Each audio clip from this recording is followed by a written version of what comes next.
मेहनत करते करते थक गए हैं किंतु सफलता नहीं मिल रही। हर सकारात्मक तरीका अपनाकर देख लिया लेकिन परिणाम नहीं आ रहे। शिक्षा पूरी हो गई है, अच्छे अंक भी आ गए हैं किंतु मनचाही नौकरी हाथ नहीं लग रही। अगर आप भी भविष्य की भूल भुलैया में हिचकोले खा रहे हैं तो आज मेरे पास है आपके मस्तिष्क को सही दिशा देने का एक समाधान, यानी कि एक ऐसी किताब जिसे आपने पूरा पढ़ लिया तो आपकी इन सभी समस्याओं का समाधान निश्चित है। साथ ही आप एक सफल व्यक्ति के रूप में स्थापित होने की राह में खुद ब खुद कदम बढ़ा चुके होंगे। तो इस वीडियो को पूरा ज़रूर देखिएगा, वरना आप बहुत कुछ ऐसा मिस कर देंगे जो आपके लिए ज़रूरी हो सकता है। नमस्कार, मैं हूं डॉक्टर सुषमा गुप्ता और आपका स्वागत करती हूं आज की किताबी बातचीत में। इस वक्त मेरे हाथ में जो किताब है उसकी टैगलाइन है, नौकरी आगे बढ़ने का एक माध्यम है, एकमात्र माध्यम नहीं है। किताब का नाम है इतना भी मुश्किल नहीं। इसके लेखक हैं संजीव कुमार गंगवार जी, जिनका पेन नेम है संजीव मनोहर साहिल। इस नाम से सोशल मीडिया पर एक्टिव हैं, तो आप इन्हें इस नाम से फॉलो कर सकते हैं। ये उनकी किताब है इतना भी मुश्किल नहीं। यह हिंदी भाषा की, हिंदी के लेखक के द्वारा लिखी गई दूसरी किताब है, दूसरी सेल्फ हेल्प या मोटिवेशनल किताब है जिसकी मैं समीक्षा कर रही हूँ। इससे पहले मैं एक और किताब खुद से बेहतर की समीक्षा कर चुकी हूँ जिसके लेखक हैं नवीन चौधरी जी। उस किताब की उस समीक्षा का वीडियो लिंक आपको डिस्क्रिप्शन बॉक्स में मिल जाएगा। तो आइए जानते हैं कि आज इस किताब में आपके लिए क्या खास है। तो यह किताब एक दिशा निर्देशक है उन भटकते विचारों के लिए जो किसी एक जगह पर केंद्रित नहीं हो पाते, या फिर उन केंद्रित विचारों के लिए जो समय आने पर अन्य दिशाओं में नहीं भटक पाते। अब यहाँ आपको विरोधाभास प्रतीत हो रहा होगा, तो मैं करती हूँ आपका डाउट क्लियर। देखिए, ये कोई प्योर मोटिवेशनल किताब नहीं है। ये आपको ये नहीं कहती कि बड़ा सोचो बड़ा बनो, ज़्यादा पैसे का सोचो, ज़्यादा मिलेनियर बनो, आप मिलेनियर बन जाओगे। सोचो बनो नहीं, सिर्फ सोचने से काम नहीं चलता है। ये कोई बड़े बड़े सपने दिखाकर हवा में उड़ाने वाली किताब नहीं है कि बस इसे पढ़ते ही आप सब अपनी मंजिल पा लेंगे। लेखक ऐसा कोई दावा नहीं करते हैं। यह किताब जिंदगी की मुश्किलों से रूबरू होकर आपको केवल सही दिशा की ओर धकेलती है, ताकि आप सही दिशा में मेहनत कर सकें और अपने लक्ष्य को पा सकें। यह पुस्तक मुख्यतः देश की बढ़ती बेरोजगारी के पर बात करती है। वह कोशिश करती है और सपना देखती है कि शायद देश से किसी दिन बेरोजगारी खत्म हो जाए। संजीव जी कहते हैं कि केवल नौकरी पर ही फोकस क्यों करना है, जबकि आज के समय में तो अगर आप सच में सफल होना चाहते हैं तो आपके पास और भी कई सारे माध्यम हैं। वो कहते हैं कि सफलता के और भी कई मार्ग हैं जिन पर चलकर आप अपनी लक्ष्य प्राप्ति कर सकते हैं। तो इस पुस्तक को लेखक ने 14 अध्यायों में बांटा है, और जैसे हम वर्णमाला सीखते हैं ऐसे गैज्ञानी तक, वैसे ही संजीव जी ने क्रमानुसार सारा प्रोसीजर रखा है कि अगर आप अपने जीवन में भटकाव की स्थिति में हैं तो कैसे आप खुद को सफलता के मार्ग पर ला सकते हैं। तो जैसे इनका प्रथम अध्याय है निराशा क्यों। यह अध्याय इन्होंने बेरोजगार लोगों के लिए मुख्य तौर पर रखा है, जो युवा बेरोजगार हैं और जिनमें फ्रस्ट्रेशन आ चुकी है अपनी बेरोजगारी को लेकर। उन्हें लगता है कि सरकार हमारे लिए कुछ नहीं कर रही है, सरकार के पास नौकरियां नहीं हैं, सरकार के पास पैसा नहीं है हमें देने के लिए, हमें नौकरी पर लगाने के लिए, हमारी डिग्री का सदुपयोग करने के लिए। तो यह अध्याय उन लोगों के लिए है। इसमें बेरोजगार व्यक्ति की निराश परिस्थिति का आकलन किया गया है। अगले अध्याय में उसके कारण ढूंढे गए हैं।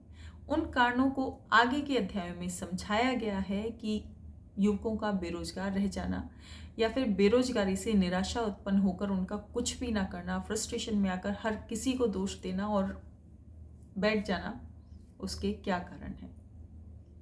संजीव जी 5वें अध्याय में व्यक्ति को एक कंसेप्ट देते हैं, इसी क्रमानुसार चलते हुए बेरोजगारी की समस्या, उससे बढ़ती निराशा के कारणों को ढूंढते हुए और उसी प्रोसीजर को आगे चलाते हुए वो अपने एक अध्याय में एक कंसेप्ट देते हैं। वो कंसेप्ट है कंसेप्ट ऑफ विनिंग एटीट्यूड।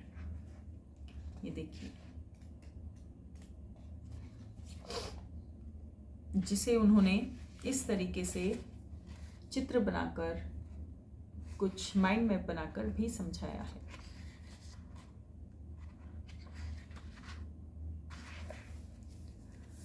तो इस पाठ का आधार वाक्य है, अपने विचार बदलिए, आप दुनिया बदल सकते हैं। और आई नो कि ये कोई नया वाक्य नहीं है, हर मोटिवेशनल स्पीकर यही कहता है, लेकिन क्या वो आपको सिखाता है कि विचार कैसे बदलें? देखिए, हमारे विचार क्या हैं? हम जहाँ पैदा हुए हैं, हमने जहाँ जन्म लिया है, जहाँ पले बड़े हैं, हमारे आसपास का जो परिवेश है, उससे हमारे विचार बनते हैं। फिर हम शिक्षित होते हैं, दूसरी जगह जाते हैं, तो जो हमारे बचपन के जो विचार हैं, जो यहाँ सेट हो चुके हैं, वो कभी कभी शिक्षा से चेंज हो जाते हैं, परिवेश के अनुसार चेंज हो जाते हैं, और कभी कभी या ज़्यादातर वो चेंज नहीं होते हैं। वो विचार उसी तरीके से दिमाग में अपनी पैठ बना के रखते हैं। तो संजीव जी केवल विचार बदलिए ये उपदेश नहीं दे रहे हैं, वो इस पूरी टेक्निक को समझा रहे हैं स्टेप बाय स्टेप, क्योंकि जो विचार जन्म से हमारे दिमाग में बैठ चुके हैं वो आप एक झटके में चेंज नहीं कर सकते हैं। विचार चुटकी बजाकर चेंज नहीं होते हैं, उसका एक प्रोसेस होता है जिसे संजीव जी ने 2 अध्यायों में समझाया है। एक अन्य अध्याय है आकर्षण का सिद्धांत। इस अध्याय का मूल है कि जब आप किसी काम के काबिल हो जाते हैं तो वो काम स्वयं अपनी ओर आपको आकर्षित कर लेता है। यह इस पुस्तक का सबसे प्रभावी अध्याय है, जो हमें लक्ष्य के पीछे भागना नहीं अपितु स्वयं को लक्ष्य के काबिल बनाना सिखाता है, ताकि वो लक्ष्य खुद ब खुद हमारे पास आ जाए। संजीव जी के मुताबिक किस्मत अगर कोई चीज है तो वह भी मेहनत करने वालों का ही साथ देती है।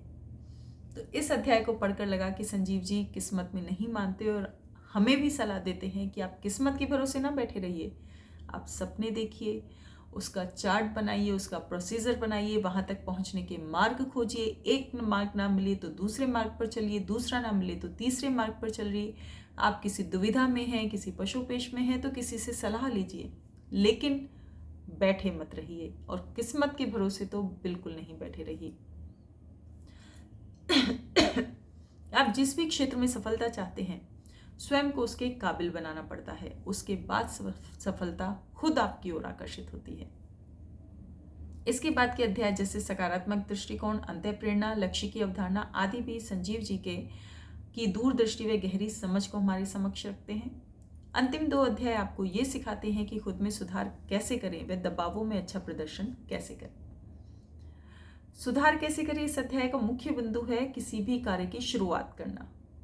सबसे बड़ी बात, हम लोग अक्सर ना सोचते बहुत हैं, लेकिन किसी भी काम को, मतलब कई बार ऐसा होता है छोटे से छोटे काम को भी शुरुआत करने में हम करते ही नहीं है, या बहुत टाइम लगा देते हैं कि नहीं यार लोग क्या कहेंगे, इसकी शुरुआत कैसे करें, क्या लगेगा, क्या अच्छा लगेगा, क्या बुरा लगेगा, ये क्या कहेगा, वो क्या कहेगा।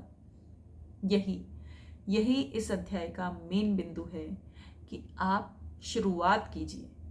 आज का समय बहुत भटकाव का समय है, तो इस समय में तो खुद को एकाग्रचित करना और भी मुश्किल है।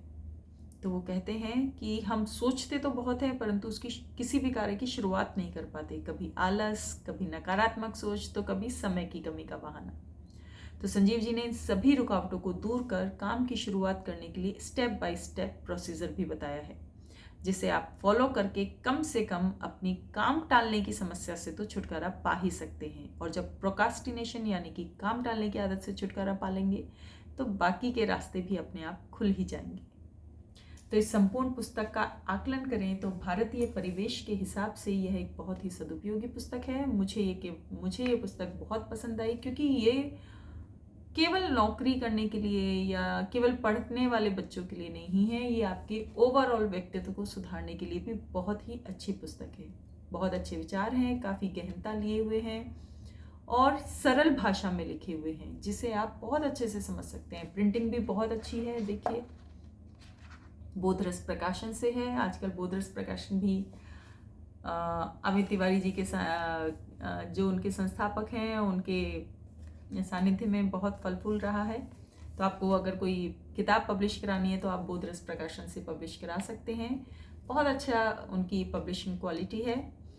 तो अब मैं तो इस किताब को हर व्यक्ति को रिकमेंड करूँगी कि आप चाहे सफल हैं, चाहे आपको अभी कुछ नहीं चाहिए, आप इन सब से ऊपर उठ चुके हैं, फिर भी आज के समय में हर व्यक्ति के दिमाग में कुछ ना कुछ उलझन चली रहती है। तो उन उलझनों से निकलने के लिए भी आप इस किताब को पढ़ सकते हैं। किताब पढ़ना एक बहुत अच्छी आदत है। खुद में भी डेवलप कीजिए, अपने बच्चों में भी डेवलप कीजिए, क्योंकि लगता है कि आने वाली पीढ़ी शायद किताबें पढ़ना ही भूल जाए। स्वस्थ रहिए, मस्त रहिए और अपनी इस किताब को पढ़कर अपने माइंड को भी क्लियर कीजिए। धन्यवाद। मैं कुछ भूलती नहीं, लेकिन भुला देती हूँ। अपने मेंटल पीस से खेलने की इजाज़त मैं ज़्यादा देर तक किसी को नहीं देती।